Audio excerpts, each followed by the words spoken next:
Greetings and welcome to LarpCraft. My name's Artenin and this is Ronan.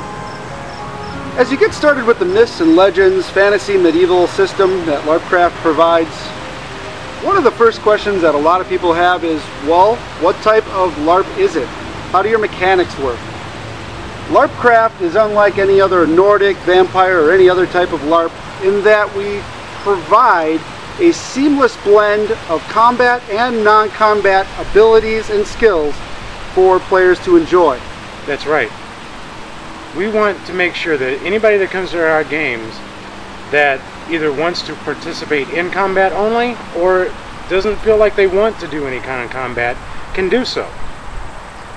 We have a great amount of races, classes, professions, and other skills that players can use in taverns, in villages, out on the battlefield, between political disputes or just verbal disputes, even while questing or fighting the great monster at the end of the day. Right. So we have spent a tremendous amount of time and effort to put that rule system together to make sure that there's something for everybody. The other thing that makes LarpCraft unique is that the online tracking system is binding to your profile. You basically are able to keep track of all of your skills and abilities on your profile page, which you print off and then bring to a game, or have one of the colonies print off at the game so it'll be there when you get there.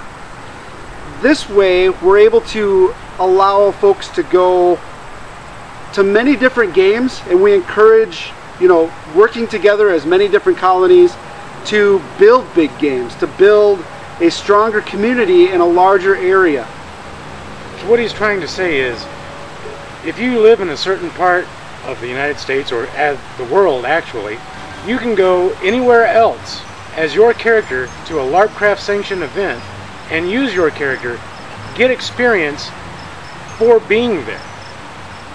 The game mechanics will be the same no matter what colony you go to, and colony is just a fancy word for promoter, or the people who host the event.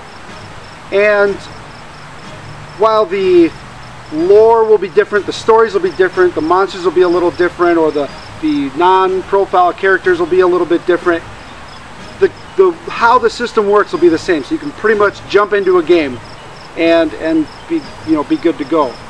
What he's saying is, if you go to one event, they may be being besieged by a group of angry beasts. Yet another one, excuse me, will be being attacked by undead. So there will be subtle differences, but the game mechanics, the core of the system, will be the same at every event that's LarpCraft sanctioned that you go to. Right. Now, do you have to have a colony to play a game? No, not at all. We have wilderness events that you can do even with just Ronan and I. We could actually submit XP for just a sparring event here in the in our backyard. So we could easily do games without having full-on colonies and lots of props and all that stuff, and all the elders and such.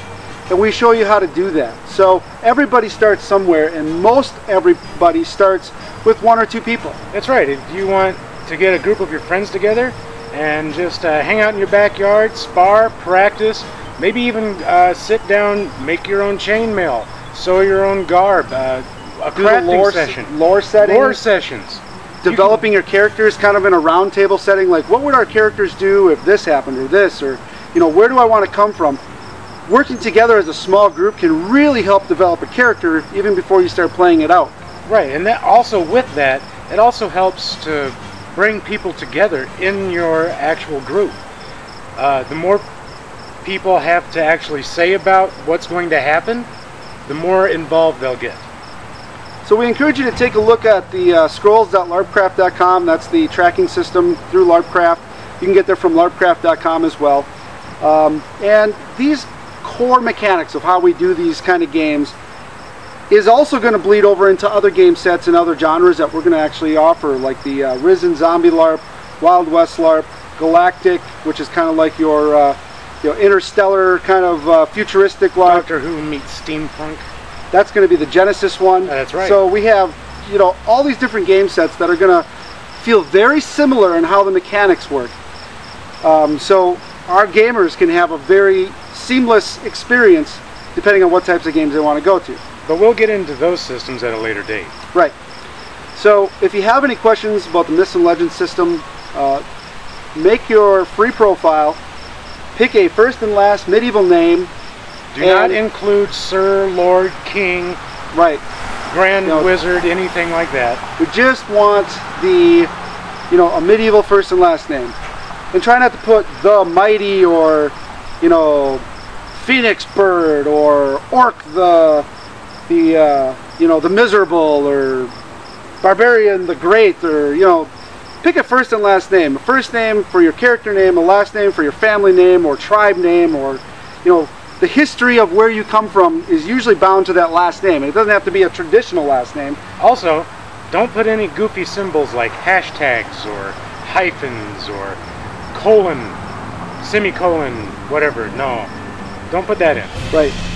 And the LarpCraft tracking system, how the scrolls work with our forum software based with our tracking software, it is a living system. So between games, there's in-character chats, there's scrolls that you can fox to one another and pull a message off of one of the birds, and we can try to use that instead of calling it metagaming. Those are actually things you can kind of do between games to help advance your stories, advance your characters, and do those types of things. Of course, there's a large out-of-game area as well, and how to craft everything, how to make anything, and where to buy stuff. I mean, there's just a ton of resources available. So, and there'll be more and more as we continue to grow and get more players.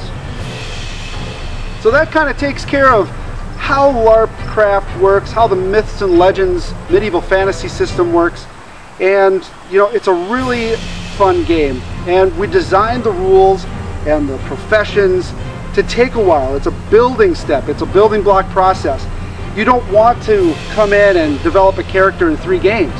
We want you to use this system for years to come, and we've spread out when you can get certain things at what times, so that you can, you won't max out right away. You have to progress within the system. Right. You can't just, okay, I'm going to go to 5 events, save up everything I have, purchase the number one big skill, and then rule the day.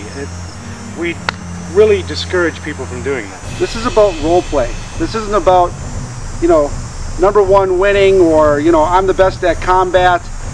Sure, we have battles, sure we have scrimmages and those types of things, but they're all in fun. Right. And it's about developing the character and creating the story and living the story and progressing your story.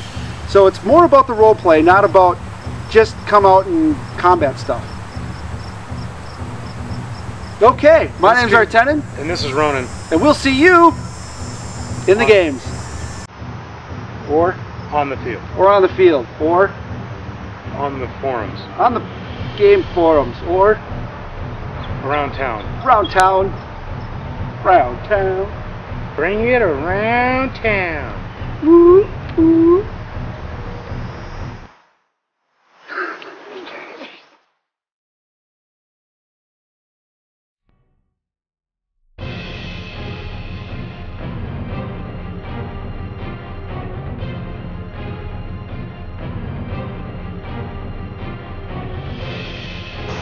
Welcome to the LarpCraft Myths and Legends system. My name is Artenin. This is Ronan. A lot of people ask, what is LarpCraft and what is the Myths and Legends system and how does it differ from all the other LARPs out there?